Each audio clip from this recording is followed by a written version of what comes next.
ہزاروں سال پہلے اللہ تعالیٰ نے ہم سے کئی زیادہ طاقتور انسان کو اس دنیا میں بھیجے تھے۔ اس قوم کے ایک ایک انسان کے باڈی 50-60 فیٹ کے ہوتے تھے۔ وہ قوم اتنا طاقتور تھے، جب وہ کسی پتھر پر وار کرتے تب ان کے پاؤں کے نشان پتھر پر بیٹھ جاتا تھا۔ اتنا طاقتور انسان جب اللہ کے ساتھ نافرمانی کی تب ان کے اس طاقتور شریر خود کو اللہ کے عذاب سے نہیں روک پایا۔ ہم قوم عاد کے بارے میں بات کر رہے ہیں، جس قوم کے نبی ہو کر آئے تھے حضرت ہود علیہ السلام۔ قوم عاد جب اللہ کے دیے ہوئے حکم کو ٹکرا کر نافرمانی کی تب حضرت ہود علیہ السلام اپنے قوم کو برائی سے روکنے کی کوشش کی۔ تب اس قوم نے حضرت ہود علیہ السلام کو بھی جٹلا کر کہنے لگے، تمہارے بات پر ہم وشواس نہیں کرتے، ہم ہمارے باپ دادا کی طرح مورتی کی پوجا کریں گے، ہم تمہارے بات کو ماننے والوں میں سے نہیں ہیں۔ تب اللہ تعالیٰ اس قوم پر زلزلہ بھیجی تاکہ وہ اپنے غلطی کو مان کر اپنے رب کی طرف لوٹ آ سکے، مگر وہ قوم اللہ کی طرف لوٹ کر نہیں آیا، بلکہ وہ قوم حضرت ہود علیہ السلام کو کہنے لگے، تم جس عذاب سے ہمیں ڈر دکھاتے ہو اس عذاب کے ساتھ ہم سامنا کریں گے، اور اگر اس عذاب کو تم نہیں لا سکے تو ہم تم کو قتل کر ڈالیں گے۔ تب حضرت ہود علیہ السلام نے اللہ سے دعا کی، یا اللہ،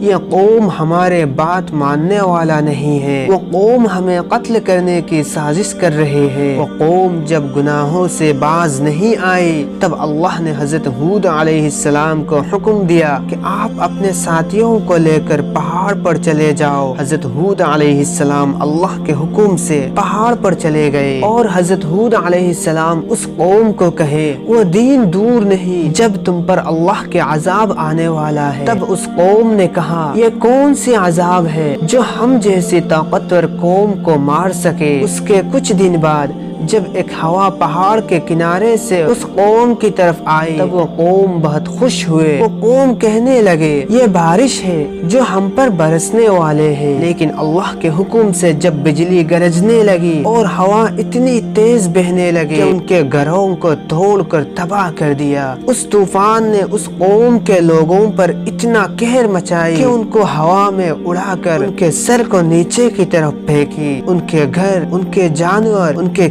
یہاں تک کہ کسی انسان کو بھی نہیں چھوڑا۔ اللہ نے ایک چھوٹی سی ہوا کے ذریعے اتنا طاقتور قوم کو اس دنیا سے مٹا ڈالا۔